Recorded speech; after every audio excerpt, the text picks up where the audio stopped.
The Starfox series has certainly seen better days. The SNES original was groundbreaking for getting 3D graphics on a home console, and still holds up reasonably well thanks to its simple but addictive gameplay. Nintendo would then follow it up with the legendary Starfox 64, which still stands as one of the best games Nintendo has ever produced, top 10 easily. Since then, however, the series has fallen on hard times. Though the franchise has seen infrequent releases over the past couple of decades, nothing has ever come close to matching, let alone surpassing Starfox 64. Star Fox Assault tried to be a worthy follow-up, but fell short by a great margin. Star Fox Command was too fixated on gameplay concepts when they canceled Star Fox 2, and only served to demonstrate why most of it was abandoned in the first place for Star Fox 64. And Star Fox Adventures was never supposed to be a Star Fox game at all. The last game in the series was 2016 Star Fox Zero, which was probably the closest we've ever gotten to a proper follow-up, but it was sadly ruined by a misguided control scheme, resulting in the worst sales the series has ever seen, a big problem considering how much money Nintendo sunk into marketing. Fans would go the next decade without any games in the series apart from its usual representation in Super Smash Bros. Then in 2026, fans got a treat when Fox McCloud appeared in the Super Mario Galaxy movie. This wasn't just a blink and you miss it cameo. Fox was actually a minor supporting character for the latter third of the movie. It was a great tribute to the franchise, and opened up the film series to include more Nintendo characters. It also led to speculation that Nintendo was planning to release a new Star Fox game, rumors that would be confirmed a few months later via a Nintendo Direct dedicated to it. Sadly, that excitement turned to indifference as this announcement was for a remake of Star Fox 64 rather than a new game in the series. Yeah, I'm not sure what Nintendo was thinking with this choice. Though it's an indisputable fact that Star Fox 64 is the best game in the series, it's not exactly a game that was begging to be remade. Star Fox 64 has aged beautifully, and with it being available via Switch Online, if fans really want to play it, they could. Not to speak nothing of the fact that we already got a great remake of the game with the 3DS version. Surely it would have been cheaper to port that to the Switch too, rather than making a completely new game. Sounds like a good idea on paper, but it's one that slowly turns into a bad one when you move past the initial thought. Considering I have 3 ways of playing Star Fox 64, including the 3DS version, I had very little interest in the remake. I mean, I figured I would play it eventually. I am a big fan of the series, and Star Fox 64 is one of my all-time favorites. There's just a bunch of other games I wanted to cover first. Then my little brother went and gifted me the game for my birthday, which meant it jumped to the top of my priority list. Funny how that keeps happening. Well, I've sunk some hours into the game, and it's exactly what I thought it would be, which is the same game I've played a million times in the past. Now, to be fair, that still means this game is of an insanely high quality, but that's only because it's just a shinier version of a timeless classic. It might look nicer, but all they've done is wipe the dust off.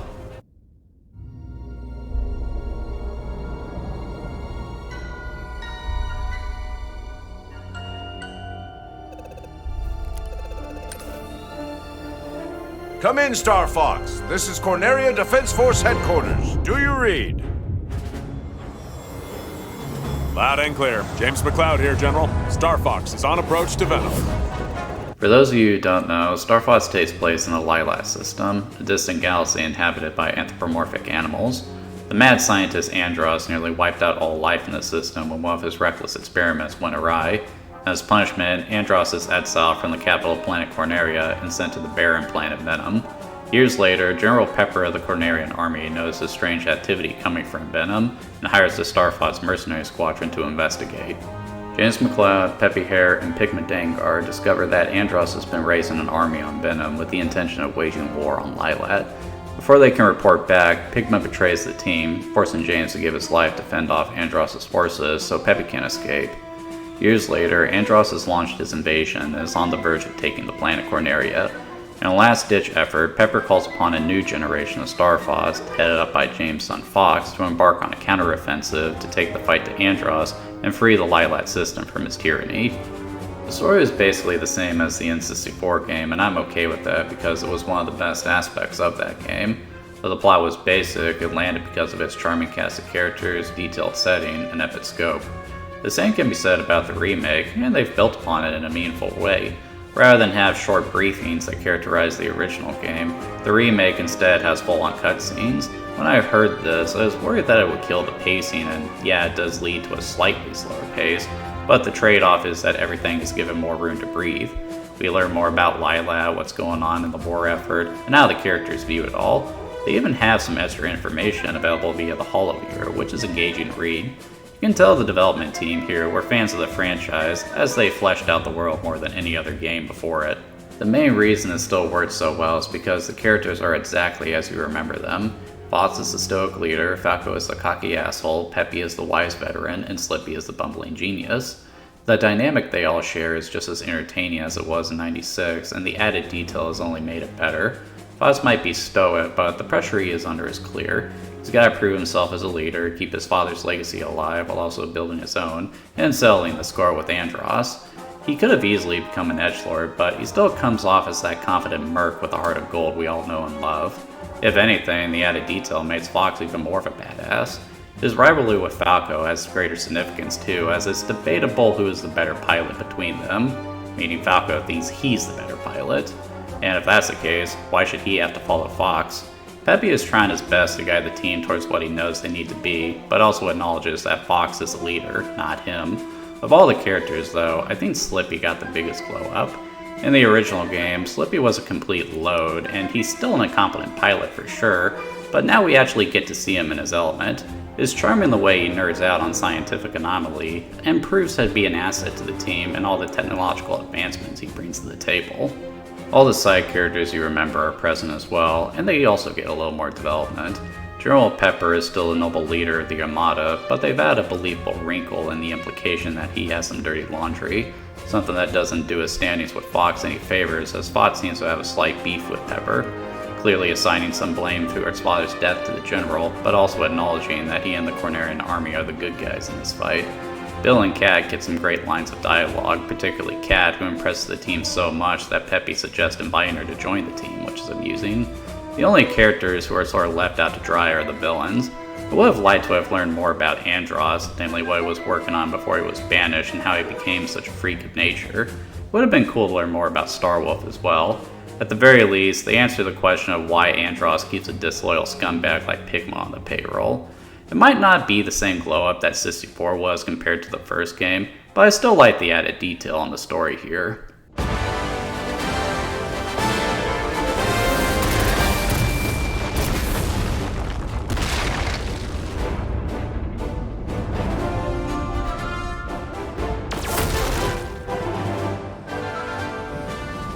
Who knows what we'll find out here?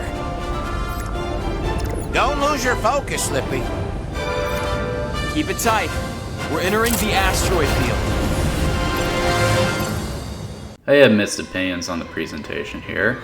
As to what works, the general graphical fidelity, I don't think Lilat has ever looked this good. All the levels are recognizable, beautifully rendered, and they add a lot of neat details to make it a little more eye-catching. The technology is well designed, with the game finding that sweet spot between the space western of Firefly and the retro-industrial future of Alien, as opposed to the hyper-advanced style seen in Assault. It looks gorgeous, and it all runs at a crisp frame rate. If this game ran at anything less than 60 FPS, it would have been an embarrassment on Nintendo's part, considering how impressive the N64 game still is today. That being said, there is one aspect of the presentation that bugs me, and that's the controversial character designs. Rather than sticking to the cartoony and stylized art style the series is known for, they instead adopted a more realistic style. And it was a bad idea. Now, to be fair, not all the designs look bad. Most of them look okay and are recognizable at a glance, with the exceptions of arguably the most important ones, Fox and Falco.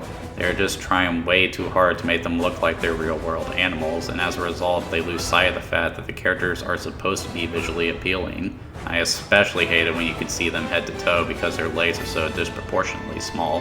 Makes me think of Cotton Hill from King of the Hill. It's no wonder most of the time the characters are framed from the waist up. Not even sure why they decided to take this approach when they had such a good design for the Super Mario Galaxy movie. That looked like it was done by someone who understood the principles of visual and character design. This design looks like it was done by whatever nitwit thought this was a good look for Sonic. My opinions on the sound design are mixed as well. The soundtrack is great, but I don't know, it just sounds so basic.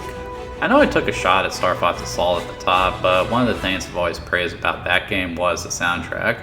Though you use a lot of the same compositions as Starfox 64, they had a lot of fun playing around with the instrumentation, and that led to an incredible soundtrack.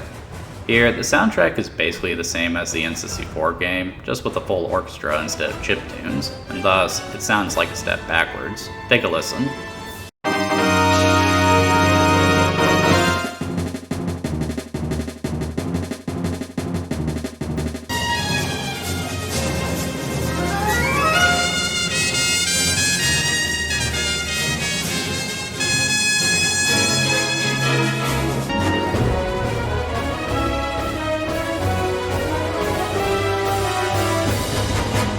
Yeah, not as impressive, is it?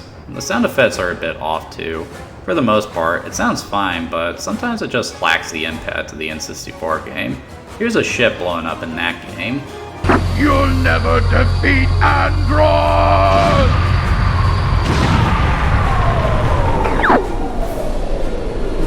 Here's something blowing up in this game. You're no match for Andross!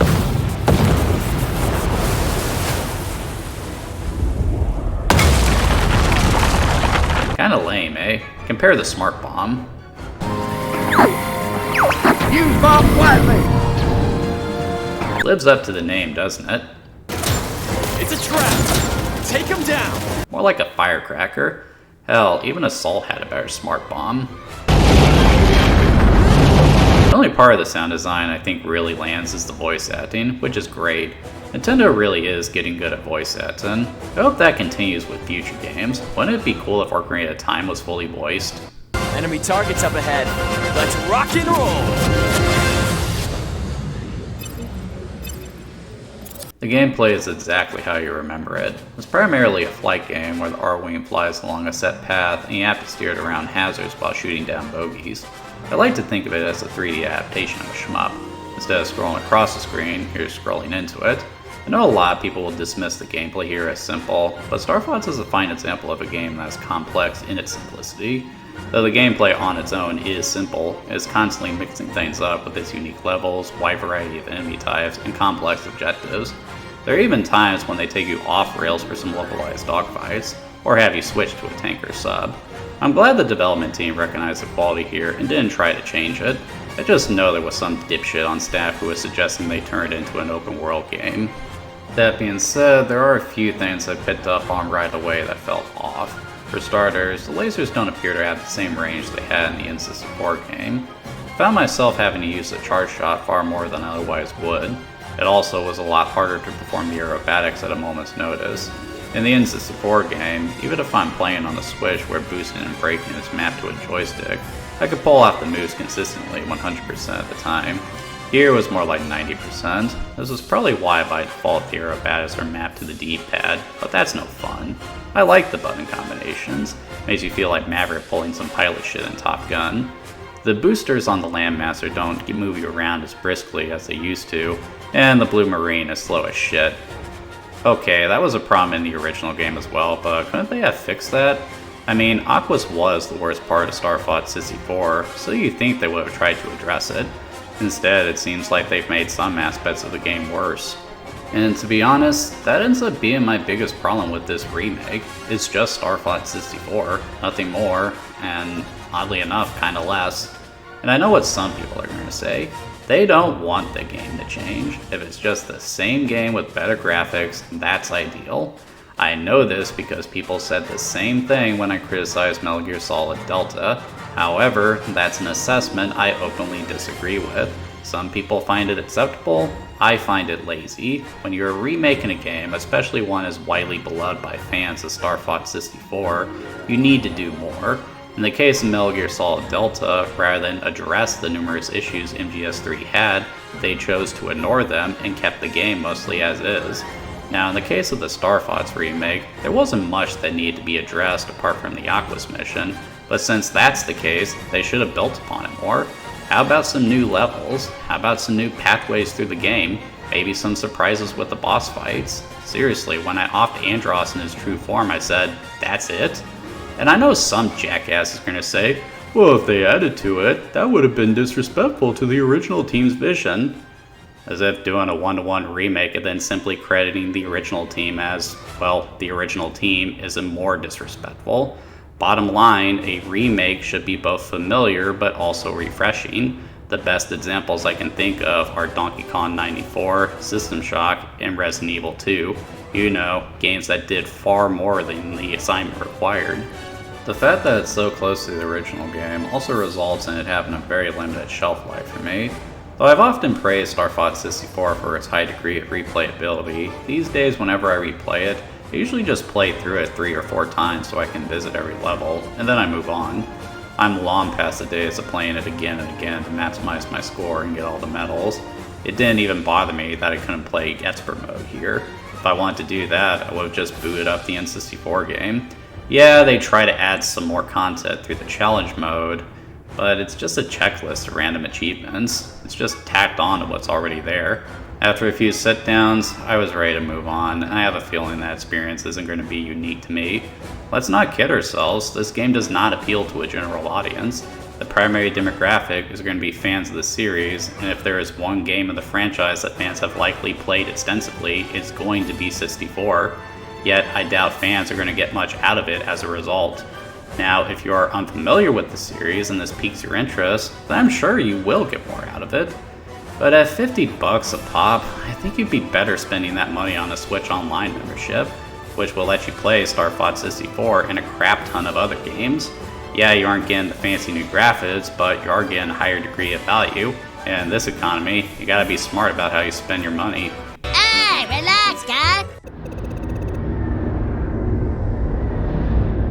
Corneria is saved. Andross's forces are in full retreat. As promised. My crew is worth what you're paying us, General. So yeah, I wasn't pleased with the Starfox remake. Now don't get me wrong, this is not a bad game. It is still Starfox 64, and by that logic, it is excellent. The new graphics are great, and for the most part, I like the added detail on the story and lore, but that's about all the game has going for it. The game is good, but I've played it a million times, and I wouldn't even call this the best way to play Starfox 64. The best version of the game is still Starfox 64 3D, so if you have the option, that's what I'd recommend. I'd only recommend this remake to people who have never played Starfox before, or the graphics snobs who just can't stand how the N64 game looks. All that being said, part of me does hope that this team is given a chance to make another Starfox game. I mean, let's be real, there is nothing left in the series that is worth remaking, so if they decide to follow this game up, they'd have to do something original. And you know what? I'd be curious to see what they'd come up with if they were asked to make a sequel, considering what a firm understanding of the series lore they have. I guess you could say that the development team is in a similar position to Fox McCloud in their version of the game. They've been given a great legacy to start with, but whether or not they have what it takes to build their own remains to be seen.